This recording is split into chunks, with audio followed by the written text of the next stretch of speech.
कर्मण्येवाधिकारस्ते मा फलेषु कदाचन मा कर्मफलहेतुर्भो मा ते संगोऽस्त्वविकर्मणि।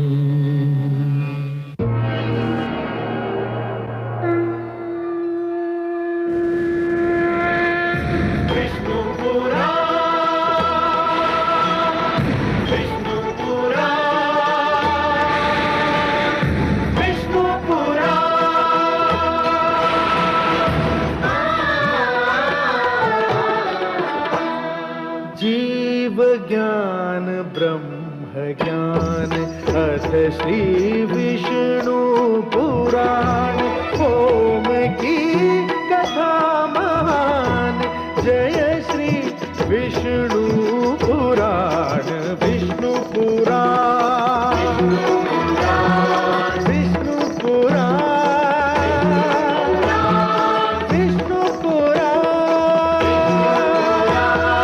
प्रगटे कब तीन लोक जन्म मृत्यु हर्ष शोक पृथ्वी जल वायु गगन प्रकृति कब ज्योत अगन इस पुराण में है निहित जप तप और योग ध्यान विष्णु पुराण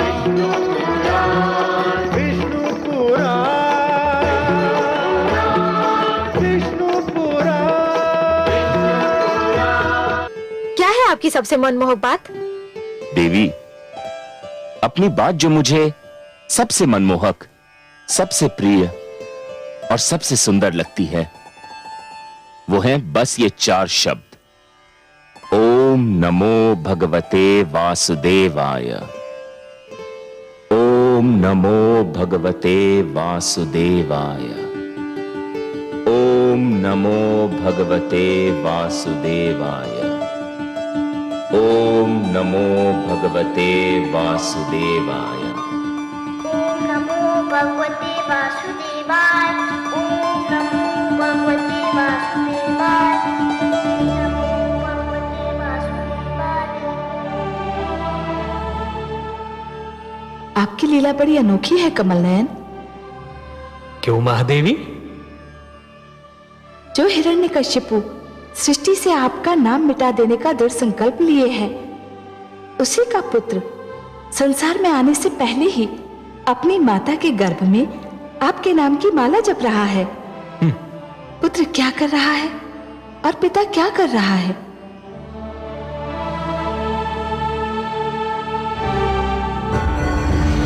ओम ब्रह्मदेवाय नमः। ओम भगवते नमः।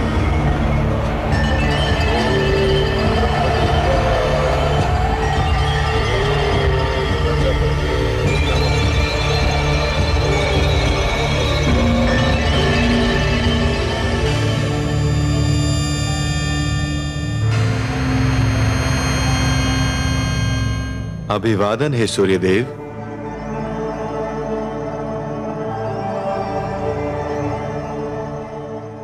देवराज, आप?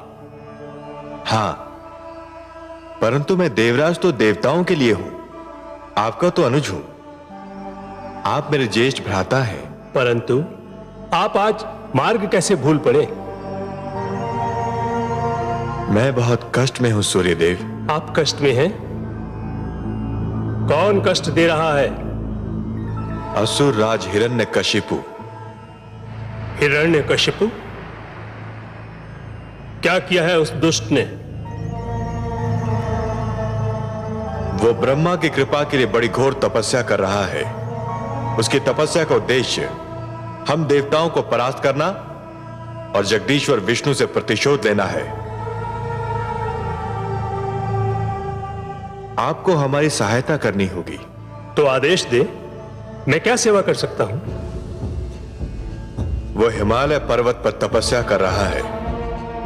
मैं चाहता हूं कि आप आज थोड़े समय के लिए उसके निकट अपना रथ रोक लें, बस इतनी देर कि वहां का तापमान इतना बढ़ जाए कि वो सहन न कर सके और अपना तप त्याग दे।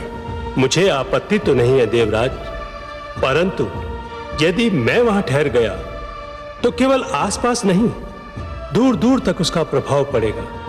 हिम पिघलने लगेगा, नदियों में बाढ़ आ जाएगी, समस्त वनस्पति समाप्त हो जाएगी, बहुत बड़ा संकट आ जाएगा देवराज। हिरण्यकशिपु की तपस्या सफल हो गई तो उससे भी बड़ा संकट आ सकता है भ्राताश्री। जैसी आज्ञा देवराज, परंतु मेरा परामर्श है कि यदि हिरण्यकशिपु ब्रह्मा की तपस्या कर रहा है तो आप ब्रह्मा से प्रार्थना कीजिए कि वो हिरण्यकशिपु को कोई ऐसा वरदान ना दें जो हमारे लिए संकट खड़ा कर दे। वो तो मैं करूंगा, वास्तव में मैं वहीं जा रहा हूं, पर आपको भी अपना उत्तरदायित्व निभाना होगा। अवश्य देवराज, आपके आदेश का पालन होगा।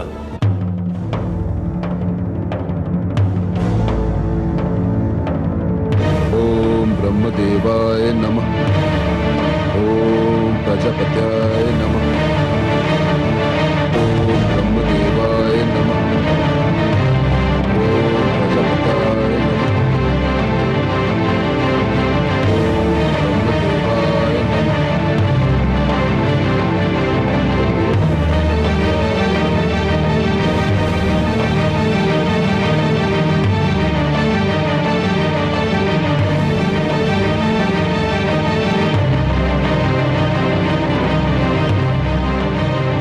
ठहरो सारथी।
चलो सारथी।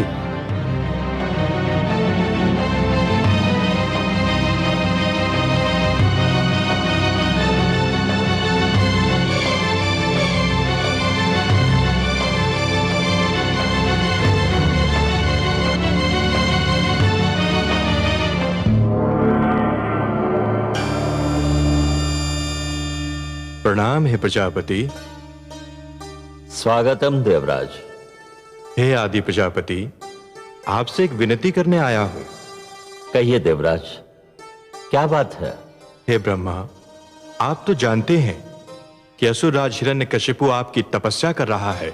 हाँ, मैं जानता हूं, और उसकी तपस्या ने मुझे भी चिंतित कर रखा है। हे आदि प्रजापति, हम देवताओं की विनती है कि आप उसे कोई वरदान न दे।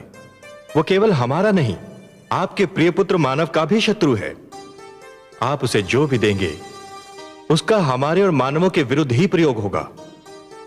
उसकी तपस्या तपस्या नहीं, मात्र छल है। संभवतः आप जो कह रहे हैं उचित कह रहे हैं, परंतु समस्या यह है कि अभी तक तपस्या और वरदान के उद्देश्यों की परिभाषा नहीं बनी है, सीमा निर्धारित नहीं हुई है। मैं स्वयं सोचता हूं कि केवल यह ज्ञान पर्याप्त है कि कोई तपस्या कर रहा है। यह ज्ञान आवश्यक नहीं कि वह तपस्या क्यों कर रहा है। किसी की तपस्या उसके अतिरिक्त शेष सबके लिए हितकर है या कष्टदायक। पर वरदान देने वाले का उत्तरदायित्व तो इससे भी महान होना चाहिए आदि प्रजापति। निस्संदेह होना चाहिए। वरदान देने वाले के लिए भी यह आवश्यक है कि वो केवल तपस्या से प्रसन्न न हो जाए, उसे तपस्या के उद्देश्य में भी झांक कर देखना चाहिए। वो तपस्या जो औरों के लिए हानिकारक हो वरदान के योग्य नहीं होती। आशुतोष शिवशंकर ने दैत्य गुरु शुक्राचार्य को संजीवनी का वरदान दिया तो था, पर उसने उसका दुरुपयोग किया और फिर अमृत की प्राप्ति के लिए समुद्र मंथन करना पड़ा। इसीलिए तो आपसे विनती कर रहा हूं कि आप हिरण्यकशिपु को कोई वरदान न दें। अभी तक कोई ऐसा विधान तो नहीं, कोई उदाहरण भी नहीं कि किसी ने तपस्वी को वरदान न दिया हो। मैं भरसक प्रयत्न कर रहा हूं कि मुझे हिरण्यकशिपु के पास न जाना पड़े, और यदि जाने पर विवश हो जाऊं तो उसे कोई ऐसा वरदान न दूं जो सृष्टि के लिए संकट बन जाए। परंतु हे देवराज, ऐसा कठोर तप किसी साधारण व्यक्ति की बात नहीं। मैं यथायोग्य प्रयास करूंगा, किसी के लिए कोई संकट न खड़ा हो। धन्यवाद है आदि प्रजापति, आपका कोटि कोटि धन्यवाद।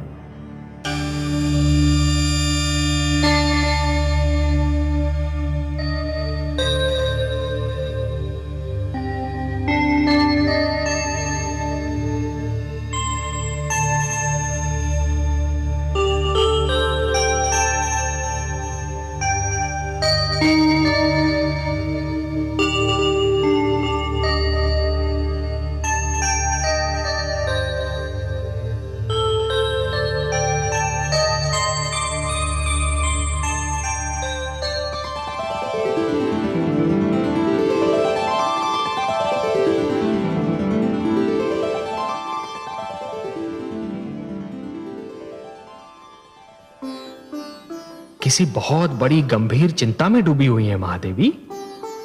बहुत बड़ी उलझन में मन फंसा हुआ लगता है आपका। हम आपकी चिंता में भागीदार नहीं हो सकते।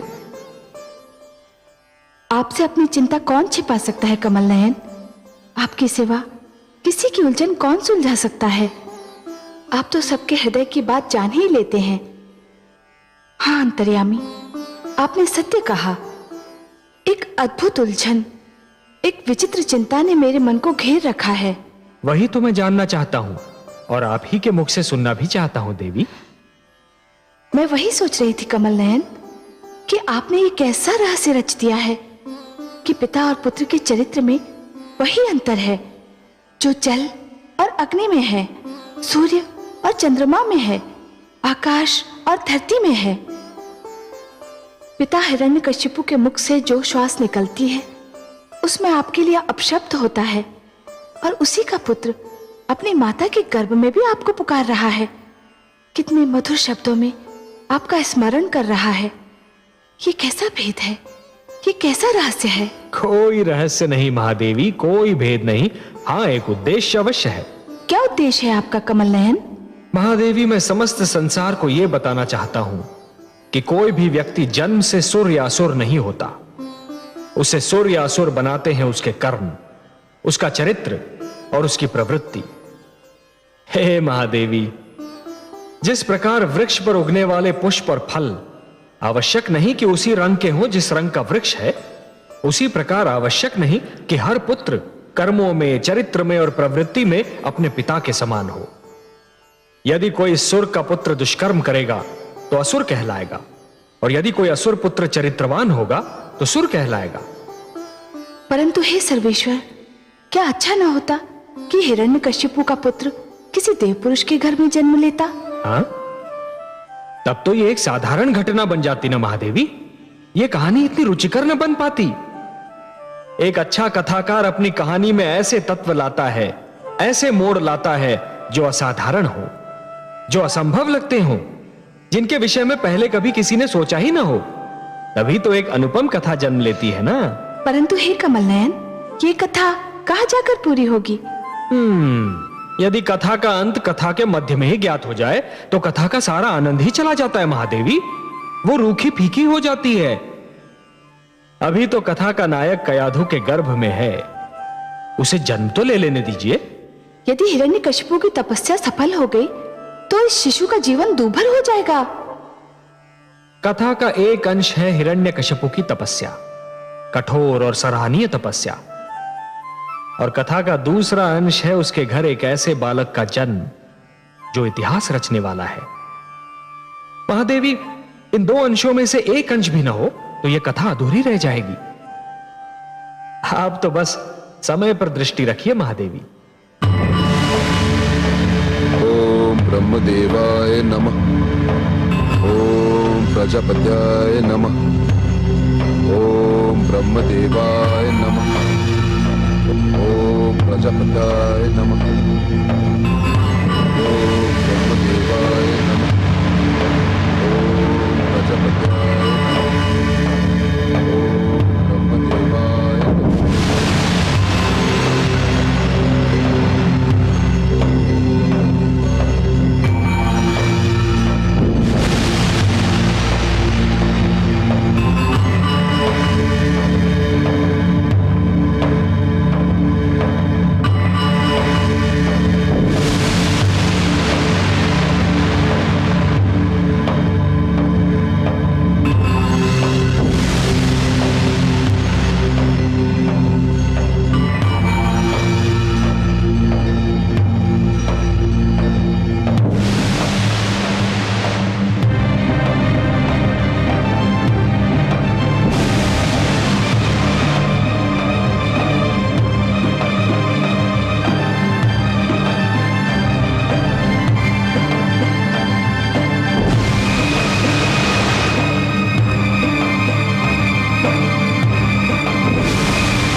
हे हिरण्यकशिपु, तुम्हारी तपस्या सफल हुई। नेत्र खोलो।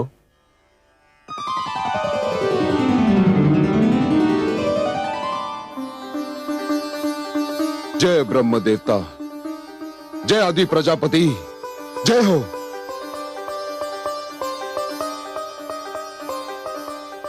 मांगो, वरदान मांगो।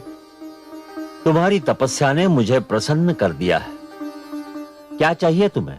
हे विधाता, यदि आप मेरे कठोर तप से प्रसन्न हैं, तो मुझे यह वरदान दीजिए कि मैं मृत्यु पर विजय प्राप्त कर लूं। असंभव। हे हिरण्यकशिपु, तुम वो वरदान मांग रहे हो जिसे देना मेरे वश में नहीं। जीवन और मृत्यु सृष्टि के ऐसे नियम हैं जिन्हें कोई नहीं तोड़ सकता। यदि यह नियम टूट जाएगा तो सृष्टि का संतुलन बिगड़ जाएगा। यूं भी मृत्यु भोले शंकर महादेव का क्षेत्र है और मैं उस क्षेत्र में हस्तक्षेप भी नहीं कर सकता। मैं तुम्हें मृत्यु पर विजय पाने का वरदान देने में असमर्थ हूं। कुछ और मांगो। तो मृत्यु पर विजय प्राप्त करने के अतिरिक्त मैं जो भी मांगूंगा आप मुझे देंगे ब्रह्मदेव? मैं वचनबद्ध हूं। प्रजापति, फिर मैं ये वरदान मांगता हूं कि ना मैं घर के भीतर मरूं और ना घर के बाहर। तथास्तु।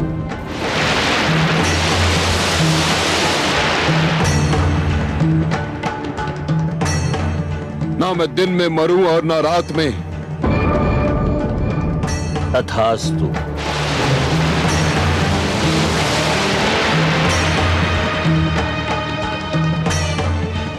ना मुझे मनुष्य मार सके ना पशु। तथास्तु।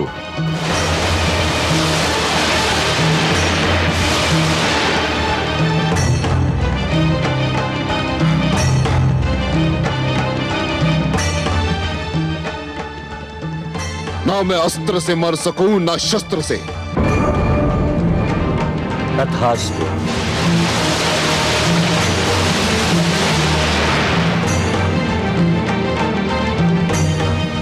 ना मैं धरती पर मारा जाऊं ना आकाश में। तथास्तु।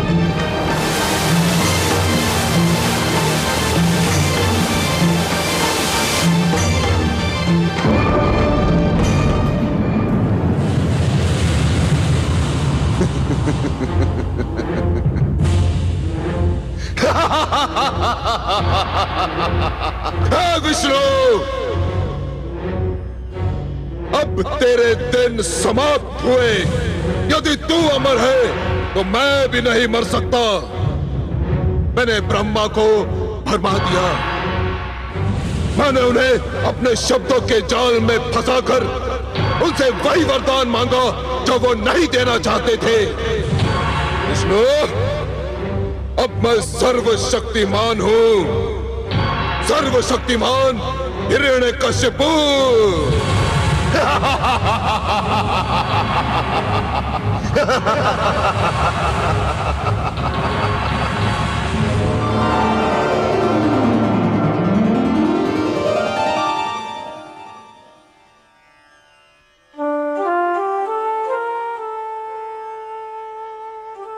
हे पद्मनाभ, आपने तो कहा था कि हिरण्यकशिपु ने आपसे शत्रुता पर कमर कसकर अपनी मृत्यु का बहाना ढूंढ लिया है। हाँ महादेवी, मैंने ऐसा ही कहा था, स्मरण है मुझे। पर उसे तो आदि प्रजापति ने ऐसा वरदान दे दिया है कि अब उसकी मृत्यु असंभव लग रही है।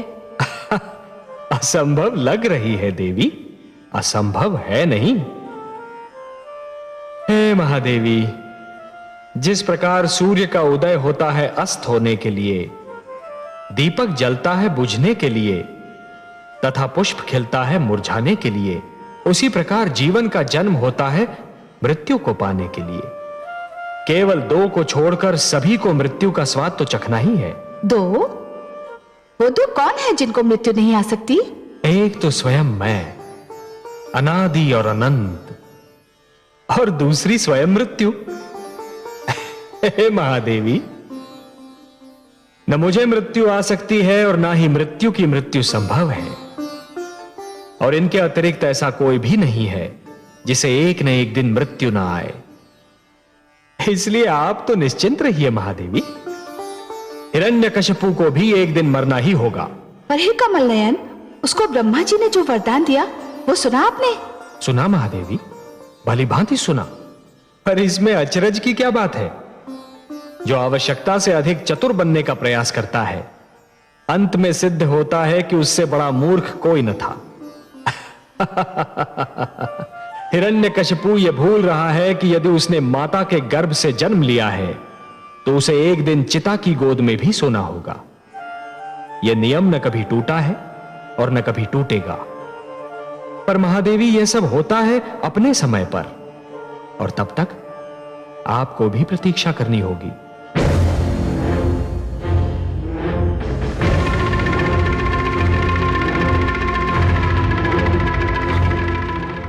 महारानी कयादू, महारानी कहां है आप? महारानी कयादू कहां है आप? महारानी,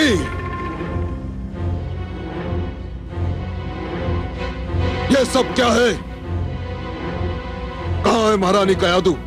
महारानी कहां है? कहां है महारानी कयादू?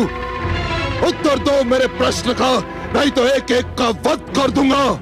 बताओ कहां है महारानी कयादू? इनसे क्या पूछते हो शिष्य? मैंने इनके मुख से वाणी छीन ली है। मैं तुम्हें बताता हूं कि महारानी के साथ क्या अत्याचार हुआ है। अत्याचार? मेरी महारानी पर अत्याचार? मेरी प्रिय कयादू पर अत्याचार? किस दुष्ट ने महारानी पर अत्याचार करके अपनी मृत्यु को ललकारा है गुरुदेव? किस दुष्ट ने? देवराज इंद्र ने। देवराज इंद्र ने? क्या किया उस दुष्ट ने गुरुदेव? देवराज इंद्र ने अग्निदेव को भेजकर तुम्हारे शिशु को माता के गर्भ में ही समाप्त करना चाहा। जब वो असफल हो गया तो देवराज स्वयं आया और महारानी कयादू का अपहरण कर ले गया। ले गया? अपहरण कर ले गया? और विडाल, मेरा सेनापति, उसके होते हुए दुष्ट इंद्र ने महारानी से दुर्व्यवहार का साहस कैसे किया गुरुदेव? विडाल बड़ी वीरता से लड़ा शिष्य, बड़ी वीरता से। जब तक उसके शरीर में प्राण रहे उसने देवराज इंद्र को महारानी कयादू के कक्ष में प्रवेश नहीं करने दिया। परंतु में वो देवराज के हाथों वीर गति को प्राप्त हो गया। देवराज इंद्र, तुमने देवलोक के विध्वंस को निमंत्रण कर दिया है। मैं आ रहा हूं। देवलोक पर प्रलय बनकर टूटने, देवलोक का सर्वनाश करने, तुम्हारा सिंहासन छीनने तुमने सर्वशक्तिमान को चुनौती दी है। सर्वशक्तिमान हिरण्यकशिपु को। अब तुम्हें कोई बचा नहीं सकता, तुम्हारा विष्णु भी नहीं। मैं आ रहा हूं इंद्र, मैं आ रहा हूं। मैं मां हूं, धरती मां। क्रिया अनुचित हो तो ये आशा रखना कि उसकी प्रतिक्रिया अनुचित नहीं होगी। ऐसा ही होगा जैसे कोई भड़कती हुई ज्वाला को छुए और ये आशा करे कि उसका हाथ नहीं जलेगा। अन्याय करने वाला भी कभी कभी ये भूल जाता है कि वो भी किसी दिन अन्याय का लक्ष्य बन सकता है। देवराज इंद्र ने जब हिरण्यकशिपु की पत्नी कयादू का अपहरण करना चाहा तो मैं जान गई कि इसकी प्रतिक्रिया भी उतनी ही भयंकर होगी।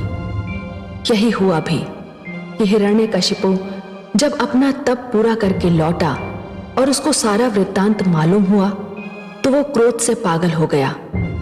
उसने पूरी शक्ति से देवलोक पर आक्रमण कर दिया।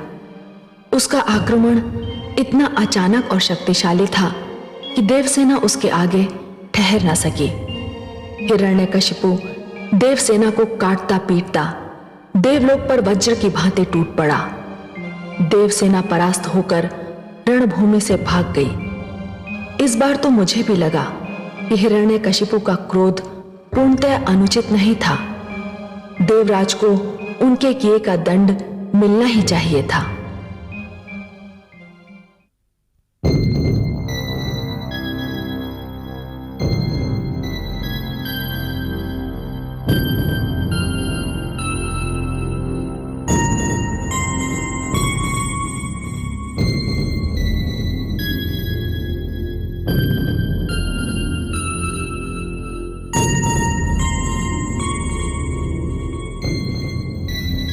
देवराज, बोलो चित्ररथ, युद्ध भूमि से क्या समाचार लाए हो? देवराज, हम हार गए, हमारी सेना परास्त हो गई। क्या क्या कह रहे हो तुम? हाँ देवराज, हिरण्यकशिपु श्री ब्रह्मा से वरदान पाकर इतना शक्तिशाली हो गया है कि हमारी समस्त सेना उसके सामने ठहर ना सकी। और वो आपकी सभा में किसी भी क्षण आ सकता है। देवराज, विलंब मत कीजिए, शीघ्र, अति शीघ्र यहाँ से चलिए। आओ। आइए। देवराज इंद्र,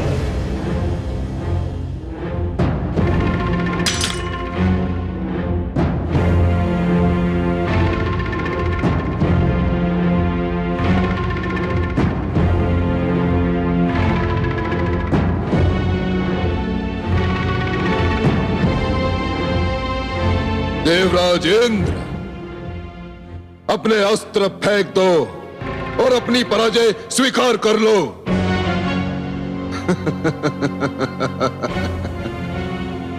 तुम्हारी देव सेना परास्त होकर भेड़ बकरियों की भांति रणभूमि से भाग चुकी है।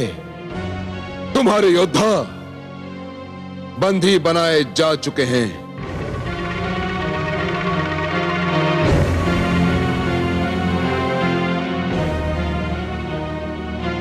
तुम अब देवराज नहीं, एक दुर्बल और शक्तिहीन व्यक्ति रह गए हो। फेंक दो अपने शस्त्र।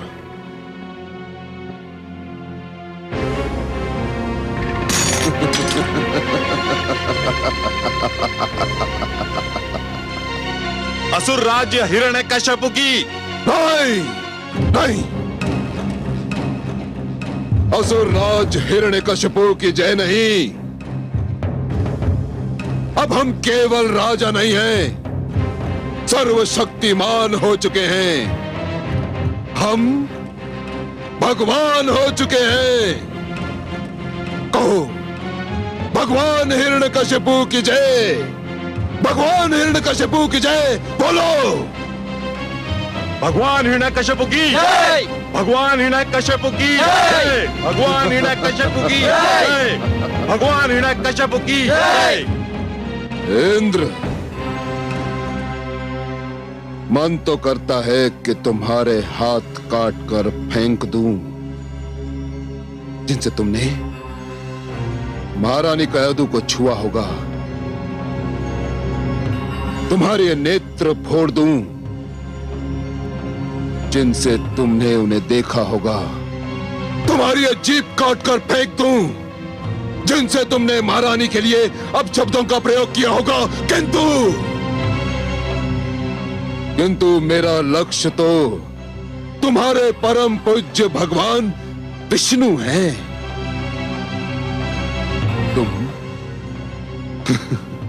तुम तो उसके साधारण चाकर हो।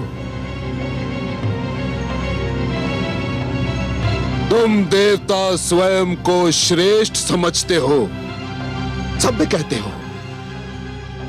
मानव तुम्हें अपना आदर्श मानता है। तुम्हें भी घमंड है अपने आचरण पर। किंतु क्या यही है तुम्हारी श्रेष्ठता? यही है तुम्हारी सभ्यता? यही है तुम्हारा आचरण कि तुमने एक ऐसी नारी का अपहरण किया जो माता बनने वाली है? धिक्कार है तुम पर, धिक्कार। तुम्हें स्वयं पर लज्जा आनी चाहिए इंद्र, लज्जा। अब बताओ कि महारानी कयाधु कहां है?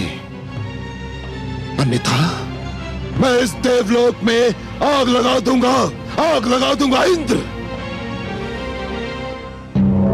नारायण नारायण।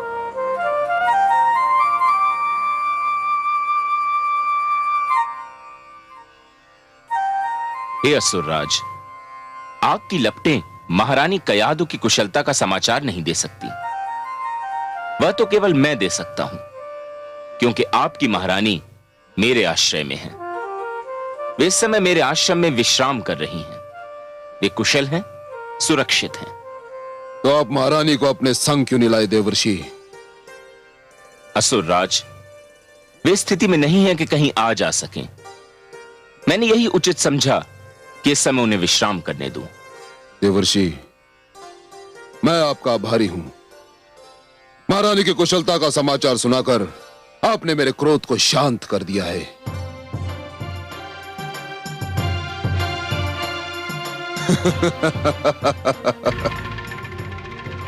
इसी सिंहासन पर बैठकर तुम स्वयं को महान समझते थे ना?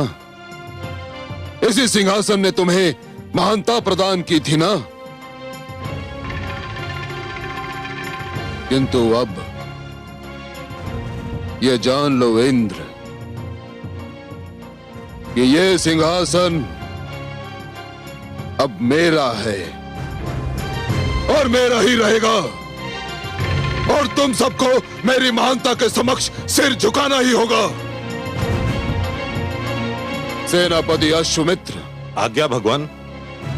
देवराज इंद्र को समस्त देवताओं सहित देवलोक की सीमाओं से बाहर निकाल दो, और इनमें से यदि कोई भी उत्पात करने की चेष्टा करे तो उसके पैरों में बेड़ियां डालकर कारागार के अंधेरों में फेंक दो। जाओ। जो आज्ञा भगवान। चलिए।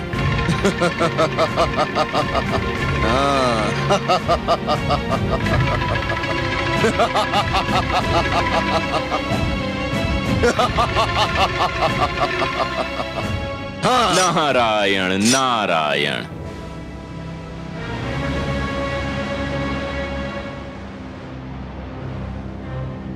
देवर्षि नारद, मुझे विष्णु के नाम से घृणा है, किंतु आपने महारानी की रक्षा करके मुझ पर ऋण का ऐसा बोझ रख दिया है कि मैं जीवन भर अपना सिर नहीं उठा सकता।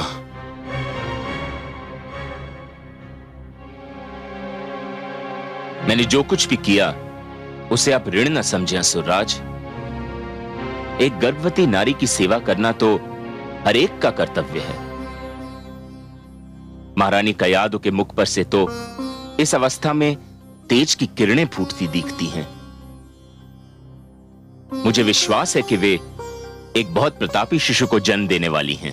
देवर्षि, ये कहकर तो आपने मेरी व्याकुलता और भी बढ़ा दी है। मैं महारानी को अभी और इसी समय देखना चाहता हूं। आइए। चलिए।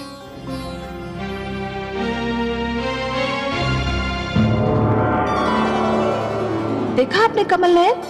देखा आपने? दुष्ट हिरण्यकशिपु इंद्रासन पर विराजमान हो गया है। तो क्या हुआ महादेवी? अब सब उसे महान नहीं समझेंगे। इंद्रासन पर विराजमान होने वाला महान नहीं कहलाता। नहीं महादेवी, नहीं। और जो ऐसा समझेगा वो भूल करेगा। कोई व्यक्ति केवल इसलिए महान नहीं हो जाता कि उसे एक महान पद मिल गया हो, एक महान सिंहासन मिल गया हो। सिंहासन किसी को महान नहीं बनाते देवी। महान तो बनाते हैं महान कर्म। जिस प्रकार केवल पुष्प की डाली पर होने से ही कांटों में सुगंध नहीं आती, उसी प्रकार केवल किसी आसन पर बैठने से व्यक्ति महान नहीं हो जाता। हां, यदि कोई महान व्यक्ति साधारण से आसन पर भी बैठ जाए तो वो साधारण आसन महान अवश्य हो जाता है। मुझे बस इतना बता दीजिए कमल नयन कि इंद्रासन अब सदा के लिए हिरण्यकशिपु का तो नहीं हो जाएगा ना? कोई भी सिंहासन सदा के लिए किसी का नहीं होता महादेवी। हाँ, उस सिंहासन पर बैठने वाला यह प्रयास अवश्य करता है कि सिंहासन उससे कभी न छूटे, पर एक न एक दिन सिंहासन को उसे छोड़ना ही पड़ता है। अब देवराज को ही देख लीजिए। क्या उन्होंने कभी सोचा था कि इंद्रासन उन्हें छोड़ना पड़ेगा? परंतु आज उन्हें विवश होकर, अपमानित होकर इंद्रासन को छोड़ना ही पड़ा।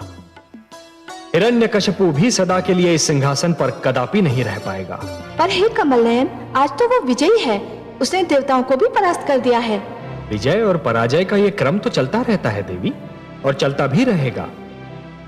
परंतु देवराज को पराजय का मुख इसलिए देखना पड़ रहा है कि उन्होंने एक नारी का अपहरण किया था, उसके गर्भ में पल रहे शिशु को मारने का प्रयत्न किया था। और ये सारे अपराध ऐसे अक्षम्य अपराध हैं महादेवी कि जिनके लिए सिंहासन छूटना और पराजय का मुख देखना तो साधारण सा दंड है। आपसे मैं सहमत हूं कमल नयन। आपके सुंदर मुख से निकलने वाले एक एक शब्द से मैं अक्षरशः सहमत हूं। देवराज को दंड मिलना ही चाहिए था। हां महादेवी, यही नियम है। जो जितना बड़ा अपराध करता है उतना ही बड़ा दंड पाता है। इसलिए बुद्धिमान व्यक्ति तो केवल वही है जो कोई भी कार्य करने से पहले एक बार नहीं 100 बार विचार कर ले कि उस कार्य का परिणाम क्या होगा। हे कमल नयन, मैं तो बस इतना ही जानती हूं कि आप जो कहते हैं वही सत्य है और आप जो करते हैं वही उचित होता है। सिंहासन पाकर हुआ मूर्ख को अभिमान, कुछ दिन का ये खेल है क्या समझे नादान। आज तुम्हारे पास तो कल है उसके पास। हर युग में देखा यही सत्ता का इतिहास, सत्ता का इतिहास। जो सुनेगा ये पुराण पाएगा सुख और ज्ञान, पाएगा सुख और ज्ञान। कर्म को ही धर्म जान, प्रेम की तू छेड़तान, प्रेम की तू छेड़तान। बीते युग बता रहे हैं, बीते युग बता रहे हैं, सत्य पथ पे चल सुझा